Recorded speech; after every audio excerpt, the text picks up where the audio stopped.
Sa ibang balita, kinilala ng European Union ang Administrasyong Aquino kaugnay ng pagsusulong ng kaayusan at kapayapaan sa rehiyon, kasabay ng pagbuti ng ekonomiya dahil sa ipinatutupad na reforma. Sa pakikipagpulong ni Pangulong Aquino kay European Union Commission President Jose Manuel Barroso sa Brussels, Belgium, kinilala rin ng EU ang pagsisikap ng pamahalaan na maresolba ang usapin sa West Philippine Sea. Kasabay nito, tiniyak din ng EU ang iba pang tulong sa Pilipinas, katulad ng ginagawang pagbangon ng bansa mula sa pinsala ng Bagyong Yolanda. Narito ang ulat ni Rocky Ignacio.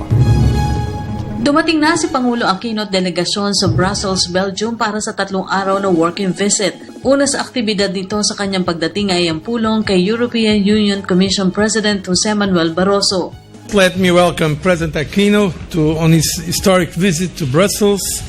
I know this visit marks the 50th anniversary of the establishment of the Philippine Embassy in Belgium, which is also a reason to celebrate the long-standing relations between the European Union and the Philippines.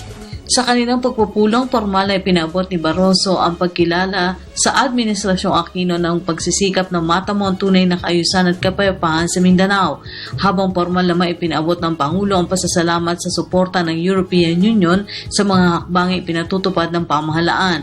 Makakaasa niya ang Pilipinas ang patuloy ang tulong ng European Union sa mga programa para sa Mindanao. Congratulated President Aquino for his efforts to bring peace, stability and development to the Philippines, of which the successful accomplishment of the Mindanao peace negotiations and signing of the comprehensive agreement on Bangsamoro is a good example. In particular, I have congratulated President Aquino for the submission of the draft Bangsamoro Basic Law to the Philippines Congress on the 10th of this month. This is a welcomed positive step forward in the overall effort of bringing lasting peace to people in Mindanao. The European Union is also supporting peace and development in Mindanao in complement to the government's efforts through various development projects worth 106 million euros. And I assure the President of our continued support and assistance in this effort. The participation of the EU, whether as a member of the International Monitoring Team or as a partner in development, as signified by the financial aid you have provided to the Mindanao Trust Fund, has served as another source of strength as the Filipino people tread the straight path to a just and lasting peace. Tinalakay rin ng dalawang leader ang issue sa West Philippine Sea kung saan kinilala nito ang naging hakbang ng Pilipinas na dalhin ito sa International Tribunal. Today we also discussed the situation in the region, including maritime issues. Let me stress that the European Union encourages all parties to seek peaceful solutions through dialogue and cooperation in accordance with international law, in particular the United Nations Convention on the Law of the Sea.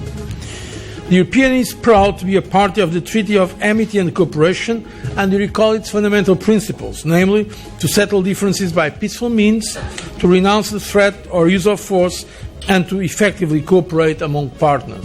Pinuri rin ito ang kakayahan ng Aquino administration na iangat ang ekonomiya ng bansa. Also congratulated the President on the remarkable economic performance of the Philippines. At the same time, economic reforms need to continue to increase the competitiveness and productivity of the country. Europe can be a partner in this process too. Our PCA, Partnership and Cooperation Agreement, which was signed in 2012, has allowed for enhanced cooperation in several priority areas. The European Union and Philippines are also becoming more important to each other in terms of trade and investment rankings. Our trade exchanges in 2013 and 2014 were the largest in a decade. The European Union is Philippines' third largest trading partner, but we are the largest foreign investor in the Philippines, resulting in the creation of 400,000 jobs.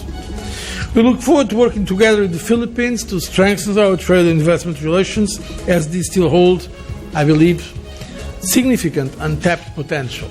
Marami rin anya sa Europa ang nakita na ang katotohanan taglay ng slogan ng Pilipinas na it's more fun in the Philippines. The more Europeans do believe it is more fun in the Philippines, according to the country's slogan. And with a historic record of almost 400,000 European visitors in 2013, that was an increase of 8%. With European recovery and lifting of the air ban for Philippines Airlines and Cebu Pacific, this growth is expected to strengthen in the coming years. At sa pagkikita nga ni na Pangulong Aquino at President Barroso, asahan pa niya ang pagpapalakas pa ng kooperasyon sa iba't ibang larangan. Para sa Telebisyon ng Bayan, Rock Ignacio, Brussels, Belgium.